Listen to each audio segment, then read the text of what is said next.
Mag-iihaw ako ng bituka ng manok. Ito pala ay binabad ko na kanina pa mga 3 hours para mas lumasa siya. Bituka ng manok. Bituka ng manok. Bituka ng baboy. Sorry. Bituka ng manok. Bituka ng baboy. Ang laki naman ng bituka ng manok. Bali, ang nilagay ko dito ay paminta, ketchup, toyo, asukal. Kaunting asukal lang. Asin? Hindi ko na siya nilagyan ng asin. Dahil nga pang amin lang naman to, syempre dadamihan ko na yung sa isang stick, dadamihan ko na yung ilalagay ko. Init niyo din yung ulam ko, ma. Lagyan niyo ulit ng kamatis. Katabi ko nga pala si Ate Queen, say hello. Hi.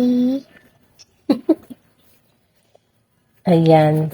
Dinamihan ko na siya dahil pang amin lang naman to. Natitirahan ko kayo. Sa amin dalawa lang ni King, hindi pwede kay Queen.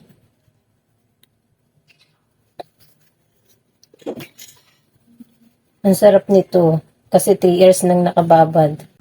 Hindi na nga rin pala ako nag-gloves. Hindi ko kasi makita yung plastic gloves namin na ano eh. Pero nabugas naman ako ng kamay. Sa tingin ko marami akong magagawa. Buti na lang din nakabili kami ng stick. Kasi nakalimutan ko wala rin pala kaming stick. Buti na lang bukas yung mga tindahan ngayon. Kasi minsan kadalasan pag Sunday sarado yung mga tindahan. Hindi ko alam kung bakit. Siguro family day nila yun. Wala, ang dami kong magagawa dito. Craving satisfied. Pwede na rin itong ulamin. Hello mga pangken, it's me, your Auntie Joanna. Kumusta? For today's me vlog, tara samahan niyo ako sa aking ganap. Nung Sunday ay nagluto kami ng inihaw na bitukan ng baboy. Siyempre kasama natin dito si Ate Queen. Nung mga oras na to ay nakapagbaga na ako. At syempre isa-isa na nating inilagay yung ating lulutuin. Alam nyo ba mga mare, yung bagong taon pa talaga namin binabalak na mag-ihaw. Kaya lang dahil nga nagsamgyup kami ay hindi na namin nagawa. Kaya naman nung Sunday ay naisipan namin na gawin na to.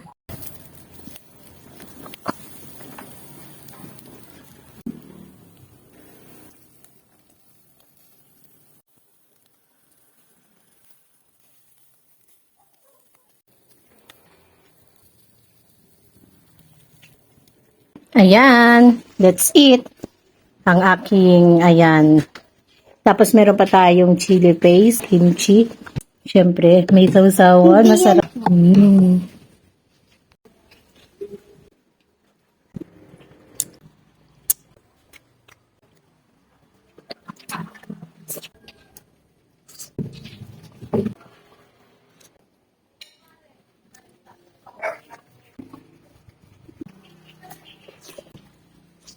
Yun lang muna for today's mini vlog.